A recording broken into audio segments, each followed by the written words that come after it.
today. I don't know if we're getting ill. Dom said he doesn't feel ill, but I don't feel too good. But then it could also just be my CFS, so who knows. We went to some charity shops today, and last night I was like, we're going to find stuff. Yeah. And we found some stuff. Because we haven't had... in all honesty, guys, it's been a really slow couple of weeks. We did sell stuff eventually last week, but this week has been... Sorry, she's just reading an email. Sorry. She's not just staring I'll deal with that later.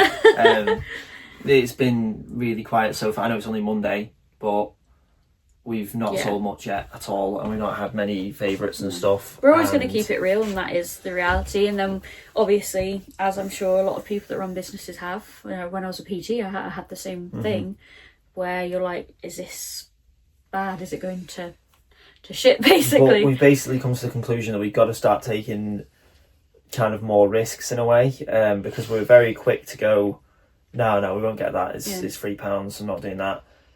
Maybe thinking a bit, trying to get too high profit margins, because we have pretty high profit margins as it is. Like, you know, we're buying things for £1 and selling them for 10. I'd like to clarify, it's not in a greedy way. It's because it's our main source of income for the two of us. Obviously, so we're trying to maximise it as much as possible. Not being well, especially I'm in my last year of uni, so I'm doing that full time alongside this, and trying to get to a position where I can have another career.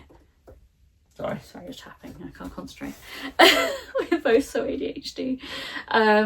What was I saying? You're saying you want to get to a point of... Yes, having like another career. Obviously, due to my health, I couldn't PT anymore. So yeah, you know, we're both doing this just to support both of us. So I just want to clarify, it's not that we're like, we want the highest profit we can get, because realistically, we're not making a lot of money. But I think we panic a bit more because we're like, oh, well, if we don't get this on that, then... Bear in mind, though, we are making decent money, though, because we're not putting all the money back into the business. We're spending it on, like, our life stuff, like our bills and stuff. So if we were doing it as a sideline, then, yeah, we'll probably grow a lot quicker. But we can't do that because we need to go to the car boots, we need to go to the charity shops, we need to do all that. So we can't work full-time and then I don't know how people do it part-time. Because we've both done reselling before we even met each other, kind of just on the side, and I ended up stopping doing it because it wasn't something I could do alongside working full time. I was a gardener for 9 years, and just completely burnt out on it. Didn't charge enough money. Got to the point where I was actually spending quite a lot of money to try and run this gardening business where, you know, people weren't paying on time. You're doing favours for people. It wears you out. Yeah. You know, you have to put your charges up and people are funny with you. It just completely just burns you out, and you just go, well, I'm not doing that then. You know, so I'd started already trying to sell stuff. I started doing tool pallets and stuff, getting like return items, fixing them up. And really, last year I should have just carried on doing it, because I bought the first pallet, flipped it over into double the profit, like double the amount, then bought the second pallet, doubled that. So that would have been the time to start doing it, but it was the fear of not, like, it felt like a gamble. It felt like, there's not enough structure to do it as a business. So I ended up stopping doing it to carry on gardening. Which is realistically why when people are like, well, I won't bother doing this because if it could be done, then everyone would do it. But a lot of people don't do it because it is a gamble and it is hard. But I started to realise this year that gardening was actually being a gamble in itself, because people were being funny with me. They were expecting too much. You're paying you're paying insurances, you're paying, you're declaring everything for your tax for one. The thing with a lot of trades and stuff is they're not declaring the tax, they're not insured, they're not paying proper tipping fees, they don't have all these costs, so they can charge less, but you end up buggering yourself in the long run doing that anyway. But even if you're doing it properly, you end up buggering yourself. So it was not like beneficial to do it, but it felt beneficial because, well, you're getting money every day when you're going doing jobs and stuff.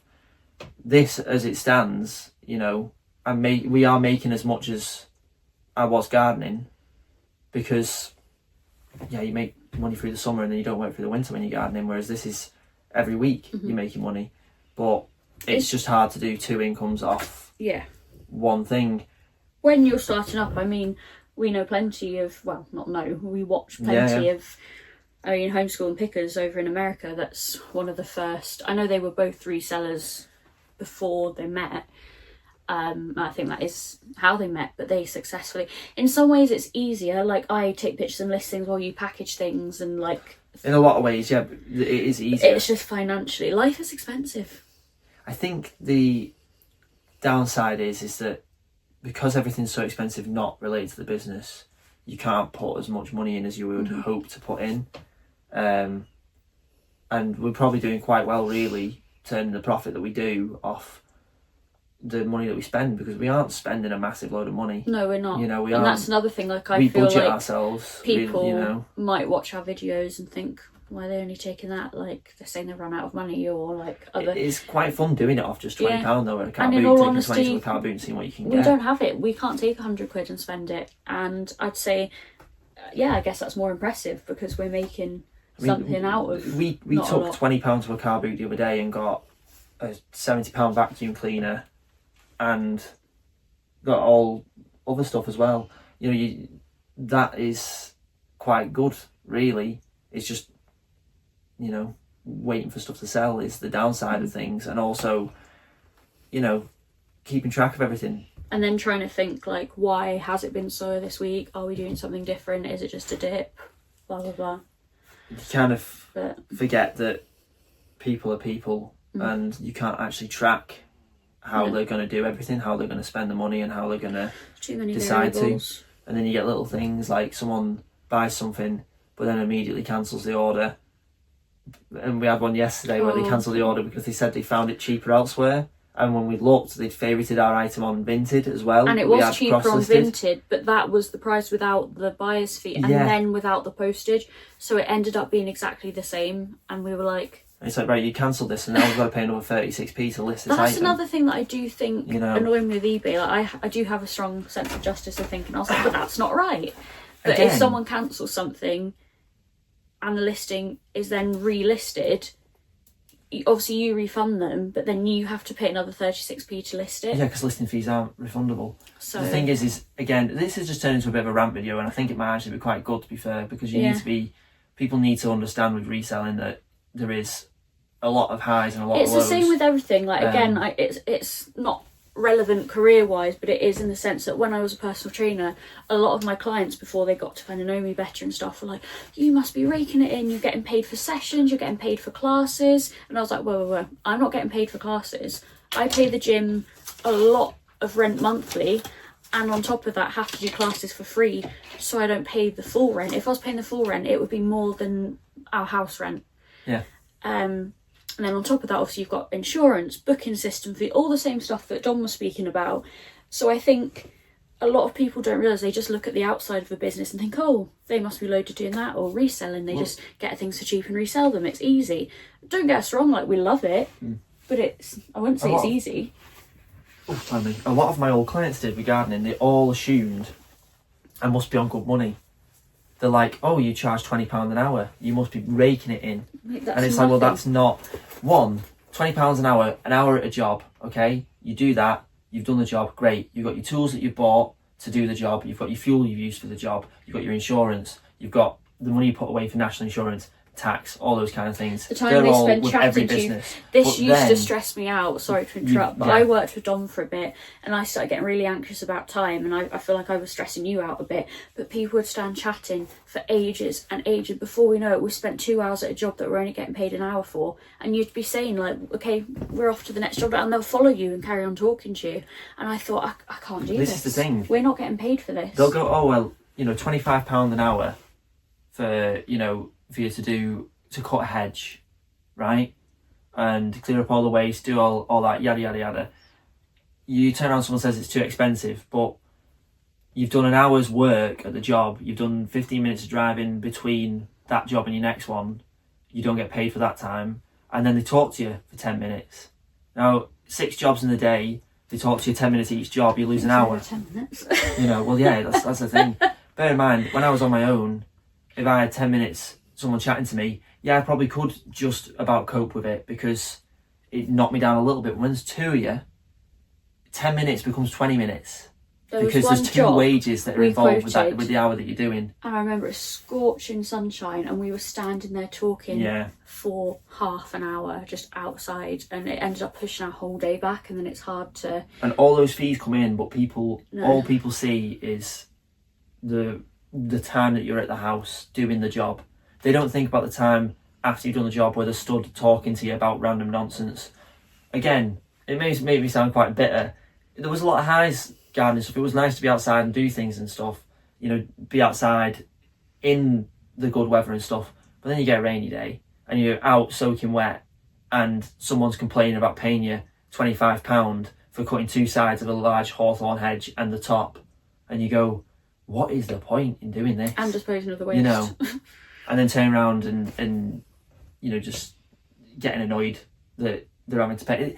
This is the thing, this is why reselling was so tantalising, because you've not got that, you're not actually one-on-one with the customer. I also think it's good for people like ourselves that are neurodivergent and Yeah. maybe can't deal with.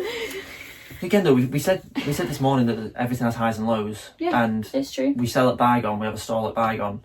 Now, it's nice to have a shop front, essentially, a small shop front, where you can put things on that are either too large to post or don't do that well online. Like, you've got to kind of see them, you know, to want to buy them.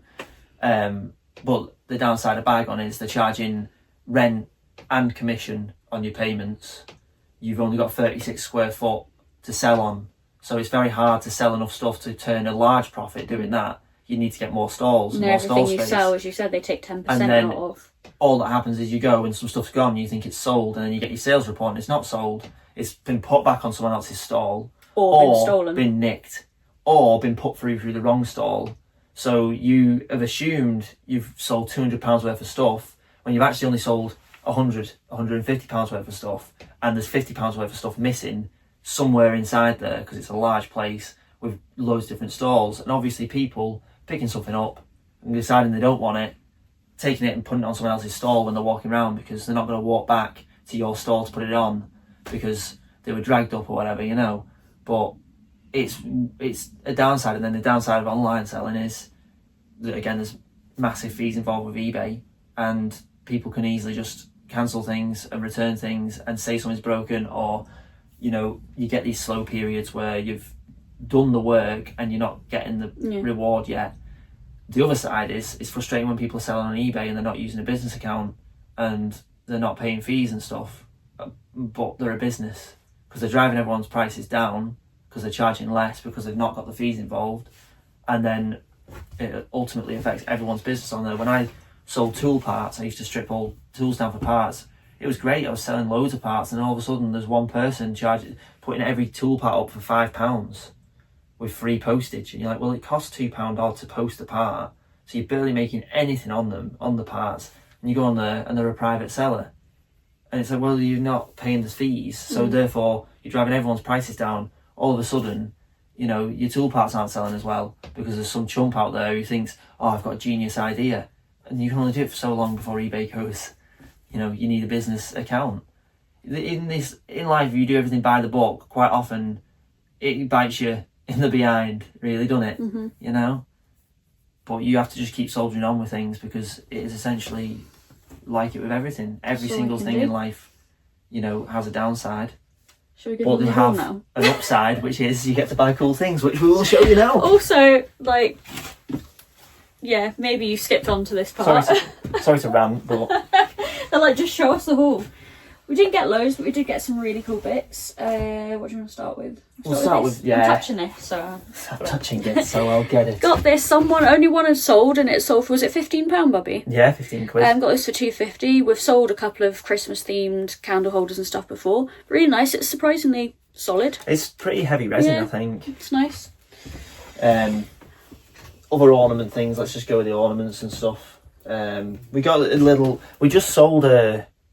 after just ranting all that, we actually have sold things, obviously, but Yeah, it's just not as much. But we sold a little trinket box, didn't we? Did. This was £1.95. It's quite a cute little one. People have these listed. So let me just do it so it doesn't get the ring light involved. Oh God, can't get it. People have these listed for 16, 17. Some have sold for at least 12. So Yeah, we sold that last trinket thing we got for £1 for We sold it for 8 or 9, yeah. So this we were umming and ahhing over because it was £2.95, and the label was covering the brand at the bottom, and we put it back, and then I was like, no, Dom, we need to get it. But it's actually a Wedgwood. I don't know if you can see that, just about. And it's a lovely little bunny rabbit, paperweight, really, really good condition, no cracks or anything like that. So, yeah, very pleased with that. And we should get, considering it's the Wedgwood one just selling for like 20, like 30 quid. If it wasn't Wedgwood, then, but I just had a gut feeling, got home, peeled the label off. I was like, yes. We got this little ornate, I think it's handmade, little black swan kind of vase. I think it's a little vase, I don't know. But it's just cute. It's £2. cute. It was £2. We thought, let's see what we can do, you know. Got this mostly because I really like York and the Shambles, but I also just thought it was really unusual. A couple of scuffs, but nothing bad at all. It was £1.50, yeah, it's nice, and it's a little plaque of 1989. Shambles. Yeah, it says number 31, the Shambles York. It's obviously a collection that you can get, but yeah, I like it. And we got another. We've sold these wooden plates before, but it's quite a nice little. Got a stag on it, or a reindeer maybe. It's probably a reindeer with a Christmas tree in the background. Yeah. But it's the Super Plus disc plate hanger. I don't know if that's just made in England. Hanger. Oh yeah, I bet it is. Yeah. Oh yeah, of course. Took me a while to realise that. So it's got an old like a plate hanger, but it was made in the Union Glue and Gelatin Co. Limited. So there you go. The other thing we got is. Mind, we picked up this t-shirt. I've only seen one sold for like 15. Yeah. The one's listed for like 20 or something, but so we'll just see what we can do with it. Associated with Kanye, it's Ye Saint West, obviously. And then this is finally now we showed everything except from we got some audio books because I just couldn't really resist because I mean I've seen this one on eBay because this is actually it says it's a full cast dramatisation of his Dark Materials, so Golden Compass, you know, Northern Lights, all that stuff. So sold that, since them sold for about 12 to 15. It was £2. And then these, it's funny because, so I picked up this Game of Thrones. Obviously, that last one is 3 books, and it is, what did it say? 7 hours, 30 minutes runtime. This is 1 book and it's 33.5 hours. So well, that was £2.50. They've sold for like 15. And then we also got A Clash of Kings, and this one's 37 hours long. I think George R.R. Martin, I don't know how he knows so many words, but 30 discs. So hopefully we can sell these for about 15 each. If we can, that would be brilliant. Yeah. Because well, that's 30 quid a man there for £5. See, again, £5 into 30 is really good. It's probably a bit optimistic in a way because, I mean, if you're making 100% profit on something, if you buy it for £5, you can expect to make, 100% profit would be £15 really, because no, £10. You make £5 profit on something if you're making 100% profit, wouldn't you? So if you spend £5 on something and make £5 back, so make £10, you made 100% of profit. So I think don't know. It's the maths wrong on that. Or would it be 15? Do you count the 5 that you spent on it? Well, profit would be not the amount final. you've made when you've taken the cost of the thing off. Yeah. So, if you make 10% profit on something, then you'd be getting 50p back off a £5 purchase, usually. Don't quote me on that. My brain just is not working. But it's still good. I mean, if you could buy something for £5 and turn it into 50, that's insane. That's like with some of the vacuum cleaners. That's another thing, like, we do well with our little trinkets and cool things like that, but we need to get some more big sales. Like a lot of other resellers that sell things for, fair prices, they do also have the odd thing that they sell each week that they get 200 on, 100 on, and that really bumps it up, whereas we've not had that for a while. No. But yeah. It's working. That's our whole... That's us being real. Yeah. Always keeping it real. You know how it be. Take some pictures and list some things. Yes. But please don't be put off by my rant. I just love a good rant sometimes. He does love a good rant. We're not miserable. No, it's one of them though. You have to show the reality. Yeah, everyone has bad days. Also, we're knackered, and we're just. That's the other thing. Like, we're working non-stop, doing. I'm making an inventory spreadsheet. That's all that people need to know. Okay, we're gonna go. Yeah. Cheerio.